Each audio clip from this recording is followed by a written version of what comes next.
The following is a world-class Bullshitters exclusive.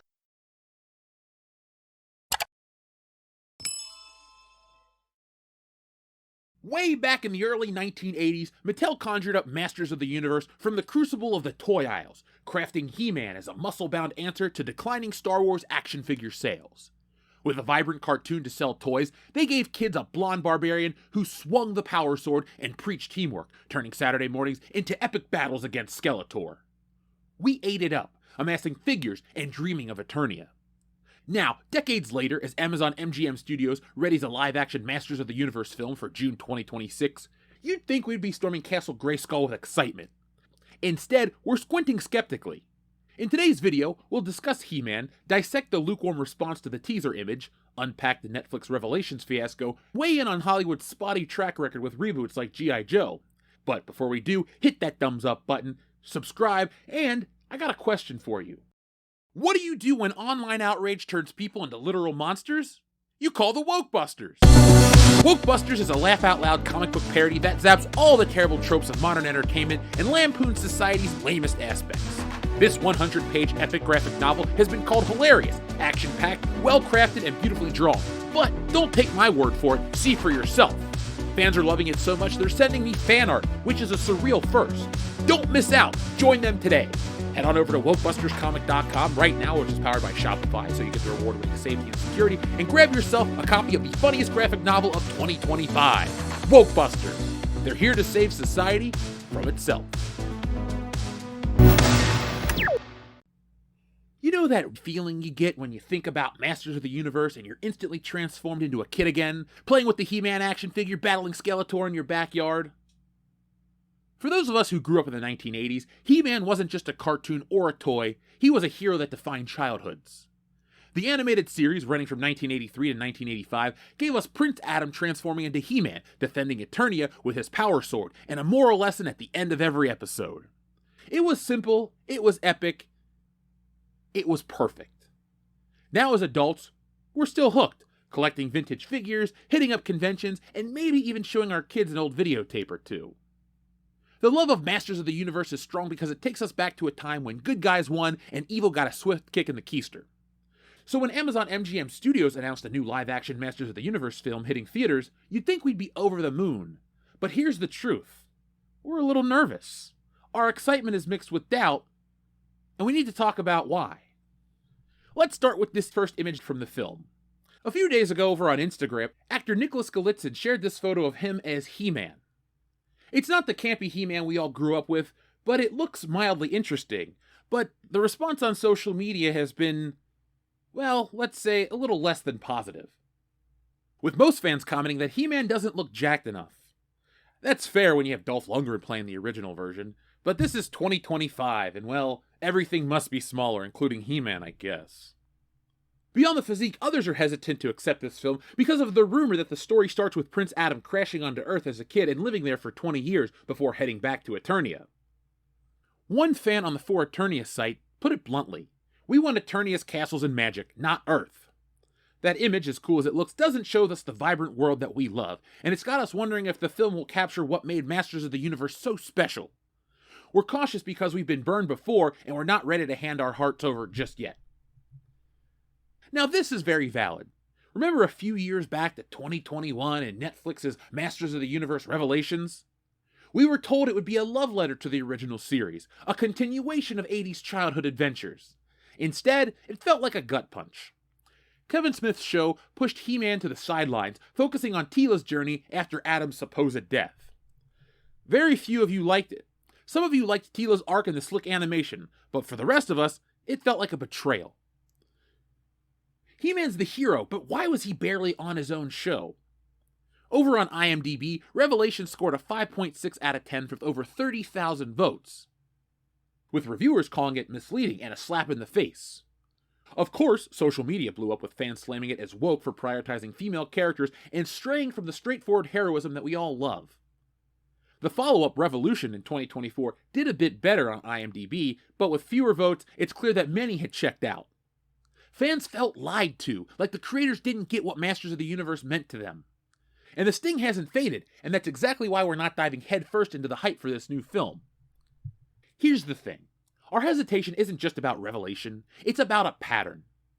Hollywood keeps digging up favorite 1980s franchises, promising to bring them back, and then lets us down. Think about the G.I. Joe movies, Rise of Cobra and Retaliation. They were supposed to recapture the team spirit of the cartoon, but they turned into generic action flicks that didn't feel like Joe. The 2016 Ghostbusters reboot, a favorite of this channel, it went for laughs that didn't land and ignored what made the original iconic. Even Indiana Jones and the Dial of Destiny, with Harrison Ford himself, only made $384 million against a $295 million budget. We've covered the failure of that film extensively on our back catalog, so check it out to see just what some of the biggest flops in history are and see where the Dial of Destiny sits among that list. Fans wanted to love some of these outside of Ghostbusters because it didn't need to exist, but they didn't feel like the stories we grew up with. Every time a classic franchise gets mishandled, it makes us warier of the next one. With He-Man, we're worried that the Earth-based plot in Jared Leto's Joker, Skeletor, Skeletor is played by Jared Leto, will miss the mark. The film's been in development hell for years with big names like McG and John Woo attached, and then bailing. That kind of chaos doesn't inspire confidence. There's another reason we're not as hyped as Hollywood wants. Nostalgia isn't the magic bullet it used to be. Let's go back and look at the Transformers films. The first one in 2007 was a monster hit, pulling in $709 million worldwide. But by the time The Last Knight came out in 2017, that dropped to $605 million. And even the well-liked Bumblebee in 2018 only made $468 million. But it did get worse for Rise of the Beasts, and only made $441 million. Why do these films continue to fail to make money? Simple. We're tired of seeing the same old properties recycled without something new to say. Younger audiences especially are drawn to fresh stories, but franchises like Minecraft. Nostalgia still tugs at our hearts, but in today's crowded market, it's not enough to get us to the theater. For Masters of the Universe banking on our 1980s nostalgia, it might not be enough to cut it, especially since the last film in 1987 wasn't a big hit, and it didn't do Eternia justice. So can this new He-Man film bring our 40-year-old franchise back to life? The director of the film, Travis Knight, who made Bumblebee, knows how to blend heart and action.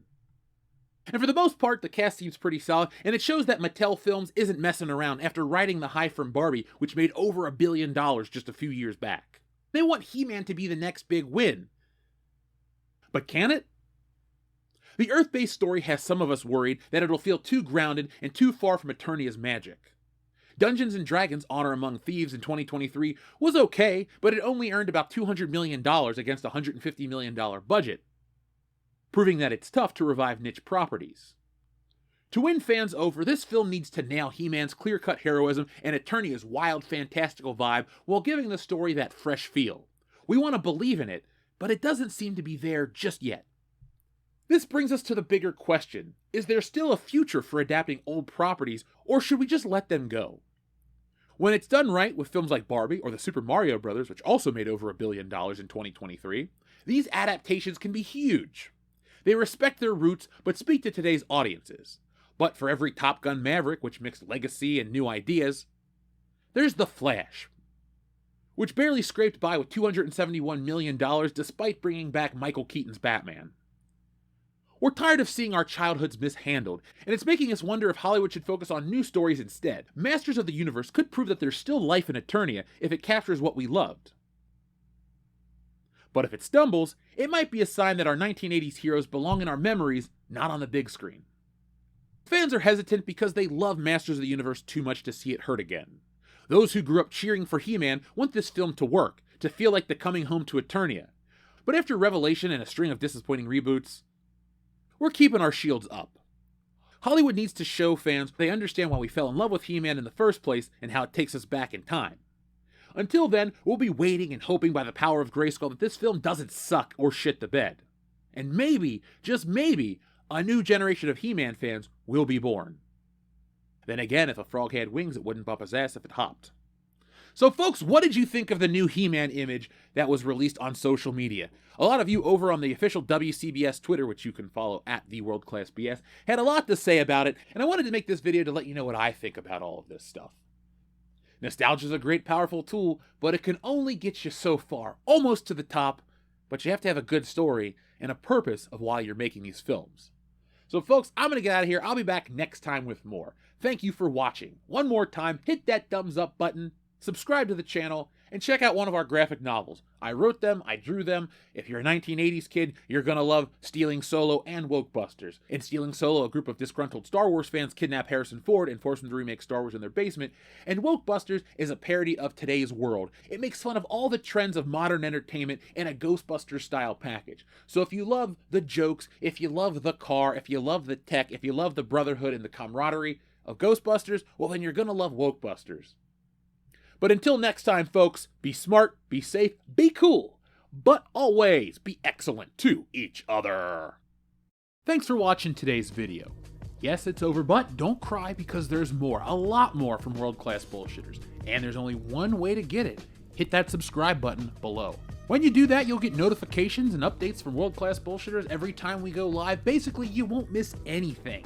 And if there's one thing I hate, it's FOMO. But the thing most people hate more than FOMO is fear of missing out on World Class Bullshitters, because there's just some things you can't undo. So folks, do yourselves a favor and never miss anything from World Class Bullshitters. One last thing before you go, hit the thumbs up button. Not for our egos, no, they're big enough as this, but it does help us fight the algorithm here, and well, it's man versus machine, and that's the real fight. But if that's not your battle, that's okay. There's one last way you can help WCBS, and that's going over to shopwcbs.com, picking up a t-shirt, a beer glass, a sweatshirt, a poster, all sorts of ways to back WCBS. The difference between us and other YouTube channels is I'm the artist that makes all this stuff, so if you enjoy art beyond t-shirts, you can even read our comic books. We got it all. We're called the epitome of pop culture for a reason, and no, again, it's not for our egos. So folks, make sure you're involved with every aspect of World Class Bullshitters, not just for us, but do it for yourself. We're making the change in entertainment everybody out there wants to see. And a special thank you goes out to all of our wonderful patrons who make this content possible. Go to patreon.com/worldclassbs to get involved and help out the channel.